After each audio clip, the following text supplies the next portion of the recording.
We are seeing each other in the first meeting of ZANU PF Politburo, an extraordinary meeting in the aftermath of the elections.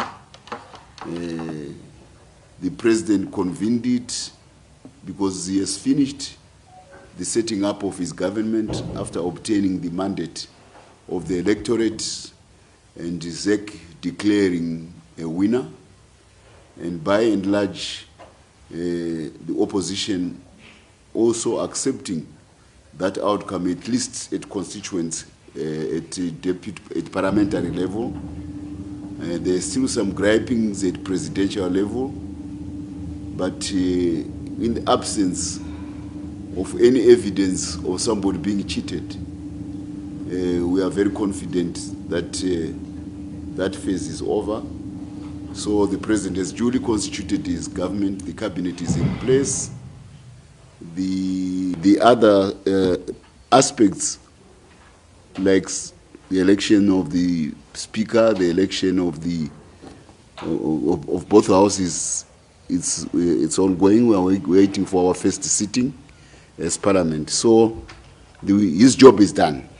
We are now firmly focused on not looking into the rear review mirror so much as looking through the windscreen as to where we are going as a country.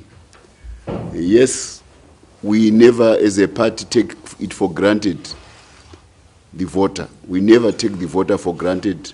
So a lot of time was also spent on a preliminary post-mortem of the results of the elections. We are confident that ZANU PF will continue to recover, to strengthen its rural vote, but at the same time, it is continuing with an urban renewal program, which will see ZANU PF increasingly win back the urban vote. Yes, we lost a lot of seats in urban areas, and the main reason is that there is a time lag between the rural areas and the mining areas as the primary source of resources which are then processed or manufactured in towns. It takes time for the results of the urban, of the rural revival to catch on with the urban areas. But we think with the Open for Business mantra, very soon there will be rapid industrialization and rapid modernization in urban areas. Once that gets into gear, we are very confident that the urban voter will see the merit of what ZANU PF and President Mnangagwa have been doing with their Open for Business mantra. So yes, we may not have fared as much as we would have liked in urban areas, but there is a silver lining on the horizon. An aspect which has become evident in the indifference of the urban voter to CCC, the increasing indifference to the urban voter to CCC. There has been a 20 to 30% reduction of the urban votes to the CCC. They may have been winning, but they are winning by a lesser voter margin. It means that there's either indifference, or there is apathy, or there is creeping disgruntlement with the CCC, a thing which would not surprise because it's a disorganized party, it's a one-man band, decisions are made by an individual, they have democratic elections when they're choosing their candidates. So this eventually will catch on with the CCC. So we think we are on the right road as a party. We were very happy with the performance of our president. He increased his percentage vote by, from 51%, 50-something percent to 52, 53, 54%. At the same time, there was a reduction in the percentage vote of Chamisa, who is the main protagonist of the opposition. So we think this trend will continue. And we are very happy, particularly with Mbare, which we think is the bellwether township that this time it went to ZANU PF. Mbare is the oldest township, urban township of Zimbabwe. That's where the first the majority Africans came in. They migrated from rural areas with the setting up of the colony of Rhodesia. So it's an old town. It has got its own characteristics, but it is already gone the way of ZANU PF. That's where nationalism was born. And that's where during the war, most of the bravest and intrepid of fighters, eventually when they joined the liberation struggle, they made decisive contributions as we jumped from quantity to quality as a party. That's where young people were able to come and blow up tanks against the Smith regime. They came from the urban areas. So we are very much happy with Mbare, what it has done, and we think that it is a signal, it is sending a signal to other townships that ZANU PF is the way to go, is the future.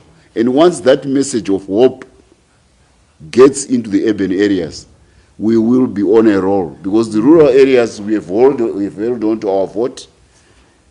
Yes, there have been some places where the CCC have made inroads. It's fair, it's a democracy. It only shows that we live to our precepts as a democratic party. But their gains are not that alarming to us. And we believe that as we roll out even more rural programs, more mining agendas, more mining projects, particularly with the SME gold sector and the lithium sector which are coming, we believe that we will continue to be the party of preference in the rural and mining areas. The president was very grateful to the performance of his party and his election team led by our political commissar. By the same token, the Politburo was also very helpful, was lauding the president for his energy, his zest, his zeal during the elections. He went everywhere, he met everybody. He had huge rallies which were attended by many people, well organized. So he worked hard and he has been duly rewarded with the victory which we were celebrating today as the Politburo. I talked about Harare. We have additional kudos to two other provinces, Mashonaland and Central, which is the crucible, the cradle of the national liberation movement, the armed struggle. It remained solidly behind ZANU PF, one sweeping all the seats, Mashonaland and West. So we are very grateful. So we are going to have our celebration victory in Mashonaland and West. We are going to have our, and the other provinces from will go to Mashonaland and West for this celebration, victory celebration.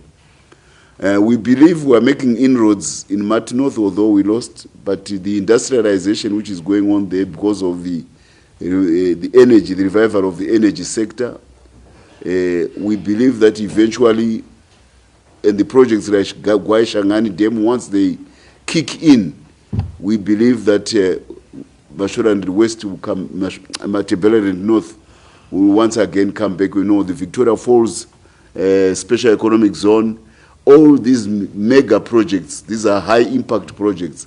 We think eventually we will win back Matabele and North. So for that reason, another set of celebrations will be held in Matabele and North. So those are the two celebration centers.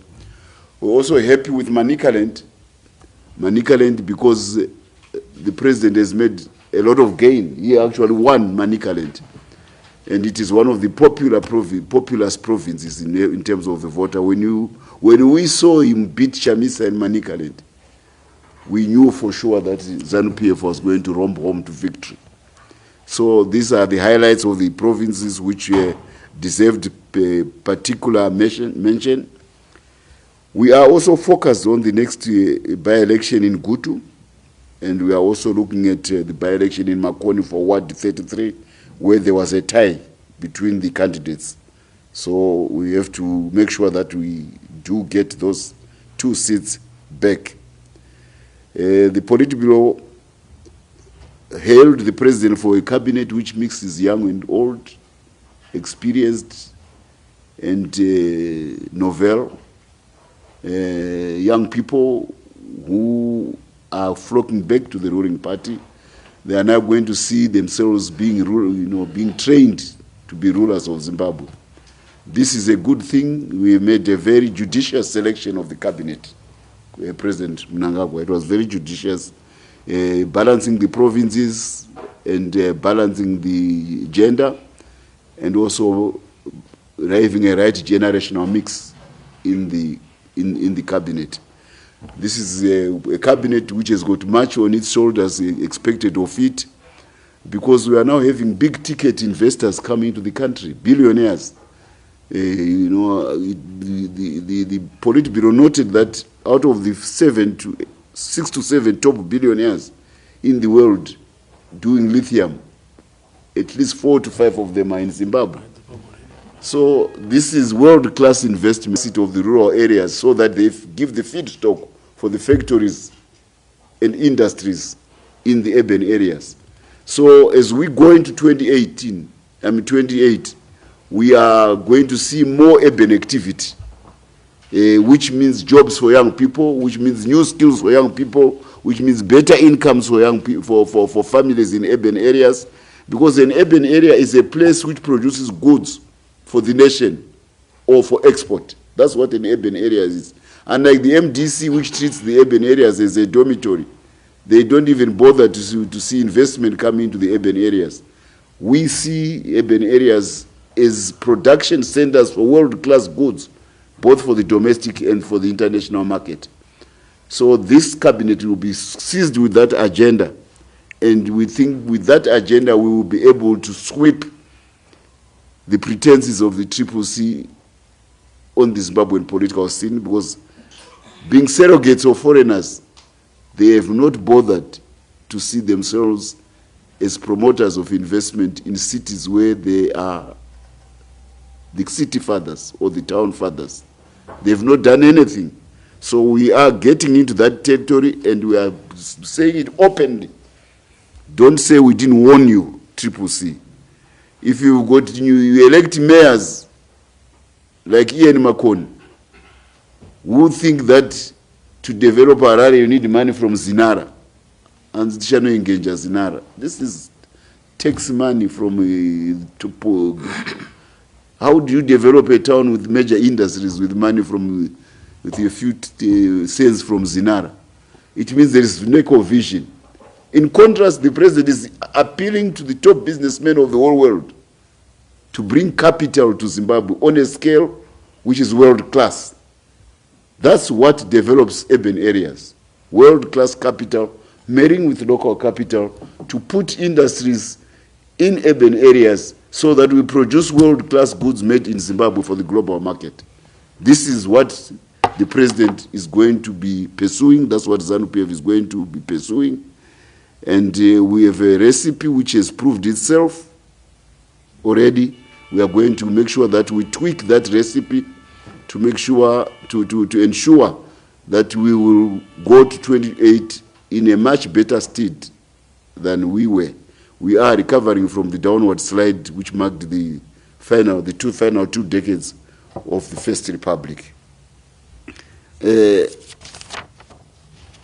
We also held the slogans of the president, which gives confidence to our people. It has suddenly made Zimbabweans realize that they don't need to be so much enamored to foreigners as our savior, which is a favorite slogan of the CCC.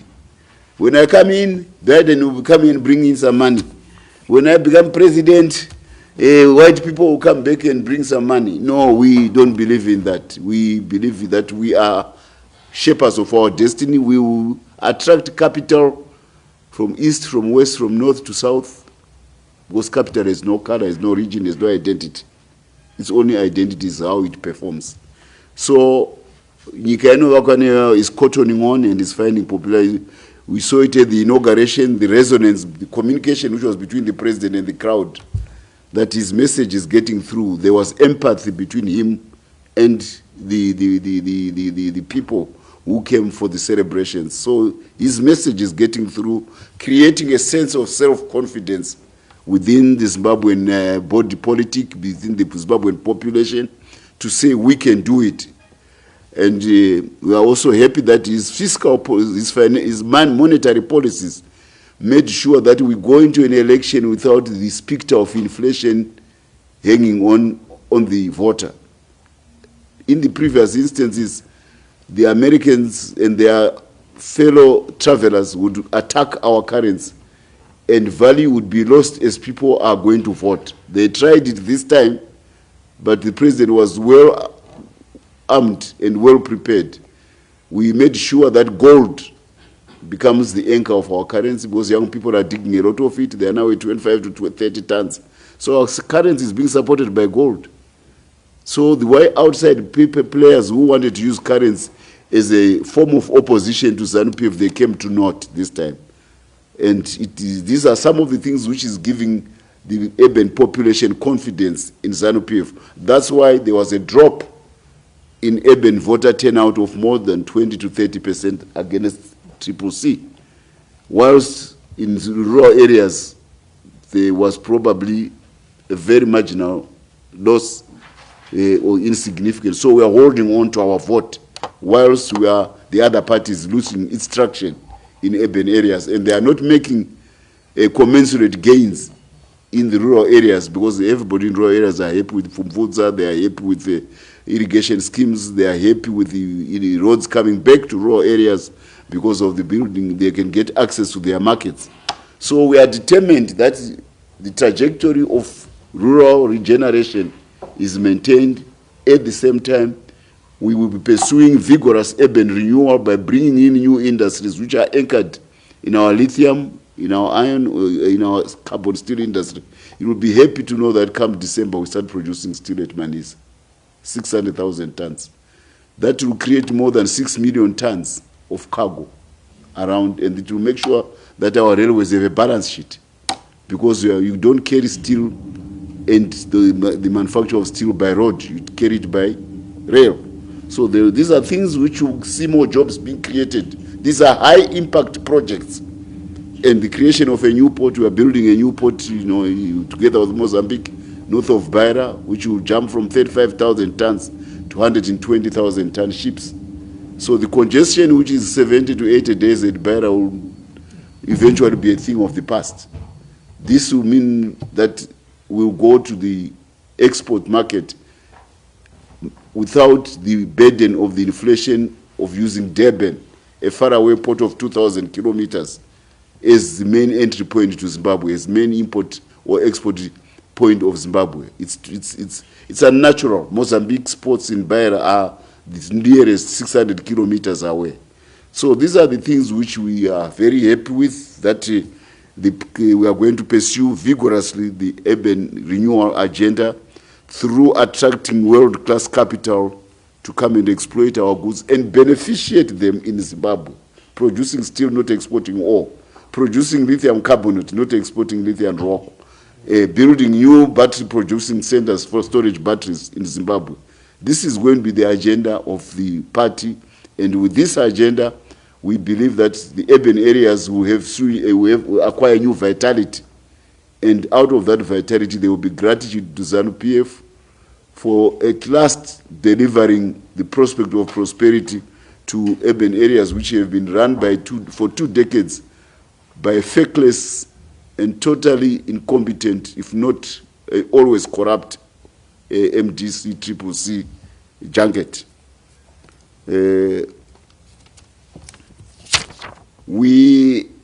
I also want to announce that the President will be going to the United Nations General Assembly. You, of course, know that the President has received the letter of congratulation from the United Nations Secretary General. Now, you need to understand, the United Nations Secretary General is a civil servant of the United Nations, of which there's the General Assembly, but there's also the Security Council members with a veto power. UK, France, America, China, and Russia. These are the victorious powers of after the Second World War. So when the Secretary General issues a statement, it is because all the important stakeholders in the Security Council have agreed to that statement. It means Washington had endorsed the position of the Secretary General in congratulating Zimbabwe. It means London had endorsed that congratulatory letter. Otherwise, he would not have issued it. The Secretary General does not operate like Nevers Mumba, who, when he's given an assignment, he wants to pakata kwakunzi ndakutodziridza. You are only an emissary on behalf of the stakeholders of that particular institution. Nevers Mumba, because he's ignorant and he's compromised, he started throwing his weight around all over the place, you know, instructing heads of states who have their own observer missions in Zimbabwe. How do you do that? You know, you think Cyril Ramaphosa will listen to Nevers Mumba and not listen to Mbalula, who is in Zimbabwe observing the elections? Oramba munhu watuma wemumba make aterere muhaka aribva nekusango kokoko. So this is the difference between Nevers Mumba and the Secretary General of the United Nations. He knows the parameters under which he operates. So that letter is wholesome from the Secretary General of the United Nations. It is reflective of the Security Council members of the United Nations in their entirety. It's not a solo performance, a jive by an individual like Mr. Nevers Mumba. So we are very happy that tacitly this endorsement of the elections is coming from the United Nations, openly, and openly from the Secretary General, but tacitly from the Security Council members. It's a building block upon which we will see where we go together with the world community. And we also want to underscore that we have no quarrel with Zambia. Zambia is a sister republic of Zimbabwe. We owe so much to Zambia. The people of Zambia love us. We love them. Our relations will always subsist on that camaraderie, on that neighborliness, on that spirit of sacrifice which made it possible for us to get our independence. So there is no particular diplomatic issue between Zimbabwe and Zambia because of Nevers Mumba. I think it's just a loose cannon on the deck. You know, every election has to have its own, at least one idiosyncrasy. Every election, when it goes very well, it can't be perfect. There's something which you need, people need to say I was a little bit amiss. So the idiosyncratic behavior of Nevers Mumba is not really anything which is making neither Lusaka nor Harare lose sleep. We are confident that we will continue to maintain our relations with Zambia on an even keel because we are fated to be neighbors. You can choose your friends, but you can't choose your neighbors. So we'll get it right, despite the Mumbas of this world. I think those were the main things which was, and we of course observed a minute of silence for our hero, you know, who showed that disability is not inability, Comrade Malinga. We wish the Politburo send its condolences to the family of the very determined cadre and the very determined nationalist who was Mr. Malinga, starting right from the beginning of the ANC in the 1950s. I think I've covered pretty much what this extraordinary session of the Politburo was all about, hailing the victory of the president and saluting the performance of the party in the just ended 2023 harmonized elections. I thank you.